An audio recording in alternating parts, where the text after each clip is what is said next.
थी, इन्होंने मेरी पार्टी पे टिप्पणी की। मैं इनसे जानना चाहता हूं कि भाई कितने सर हैं आपकी पार्टी के, कितने मुही पार्टी है आपकी, उसका जवाब दीजिए सुधांशु जी। और अफसर भी बड़े कंफ्यूज हैं।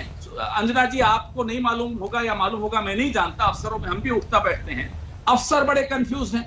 गृह मंत्री कुछ कहते हैं, प्रधानमंत्री कार्यालय से कुछ और निर्देश आ जाते हैं, और डोवल साहब के कार्यालय से कोई तीसरा निर्देश आ जाता है। जितने मुंह उतनी बातें, जितने सर उतने षड्यंत्र। ये हालत हो रखी है इनके शीर्ष नेतृत्व की। ये हम पर टिप्पणी कर रहे हैं। हमारा तो बड़ा स्पष्ट है कि सरकार संगठन के अधीन होती है।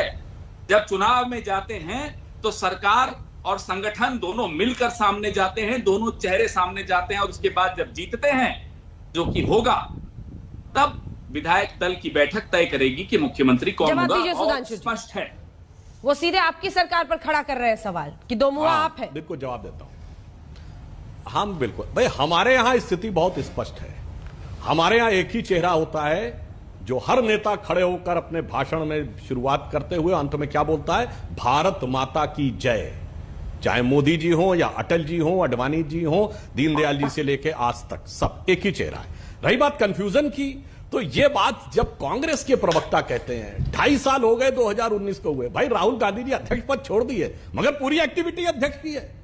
अरे भाई, आज तक आप अध्यक्ष नहीं तय कर पाए। कंफ्यूजन क्या है अंजना जी? त्वमेव माता पुत्रम त्वमेव, त्वमेव भगनी भ्राता त्वमेव। मां बेटे भाई बहन इसी के बीच में घूम रहे हैं। 2.5 साल से तय नहीं हो पाया, और यहां पर प्रवचन दिया जा रहा है। हमारे यहां सब कुछ स्पष्ट रूप से, भारतीय जनता पार्टी, मैं जिम्मेदारी से कहता हूं, एकमात्र पॉलिटिकल पार्टी है भारत के राजनीतिक इतिहास में जो 1951 में, जनसंघ के जमाने से इंक्लूड करके बोल रहा हूं, आज तक पार्टी में कभी वर्टिकल डिवीजन नहीं हुआ। और कांग्रेस एक ऐसी पॉलिटिकल पार्टी है कि 135 साल के इतिहास में 1885 के बाद कोई 20 साल ऐसे नहीं हुए जिसमें डिवीजन नहीं हुआ। 1907 सूरत में विभाजन, 1919 रिस्पॉन्सिविस्ट में विभाजन, 1939 सुभाष चंद्र बोस और महात्मा गांधी के बीच में, 1950 में जो कुछ था चलिए विभाजन नहीं हुआ, खूब मतभेद थे। 67 में निजलिंगप्पा कामराज, मोरारजी देसाई, चौधरी चरण सिंह चंद्रशेखर, 77 में देवराजस, ब्रह्मानंद रेड्डी, बाबू जगजीवन राम, कांग्रेस आई। उसके बाद 90 के दशक में अर्जुन सिंह, एनडी तिवारी, शरद पवार, और अब जो कुछ हो रहा सामने। तो मैंने कहा आप 135 साल में कोई 20 साल बताइए जिसमें विभाजन ना हुआ हो। हमारा 73 साल में कोई विभाजन नहीं। बस सुधांशु जी का, पवन जी, इतिहास ज्ञान बड़ा अच्छा है और हम लोग सब उसको सुनते हैं, सब लाभ लेते हैं। दर्शकों को, मुझे शिरोमणि अकाली दल और आपके भी प्रवक्ता आए हुए, उनके पास जाना है। जल्दी से एक टिप्पणी इस पर आप कर दीजिए, उसके बाद वहां चलेंगे। ठीक है पवन जी, जल्दी से एक टिप्पणी उसका चलें। मतलब आज तो 56 इंच से भी ज्यादा बड़ा सीना करके हमारे सुधांशु जी बता रहे थे कि साहब कांग्रेस के इतिहास में विभाजन हुआ, और जनसंघ से अपना इतिहास बता रहे थे। अरे साहब, जनसंघ कहां है आज?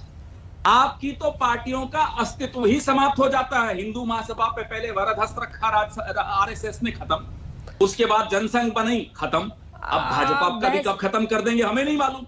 आपका तो अस्तित्व खत्म कर देती है आरएसएस। ये तो मैं चौथा मुंह तो भूल ही गया था। आरएसएस भी तो एक सबसे बड़ा मुंह तो वो है, विकराल मुंह। अब आप बताइए, आप बड़े पुत्रों के खिलाफ बोल रहे हैं। ये दर्द कहां से आ रहा है पुत्रों के खिलाफ? राजनाथ जी के पुत्र भी तो राजनीति में हैं।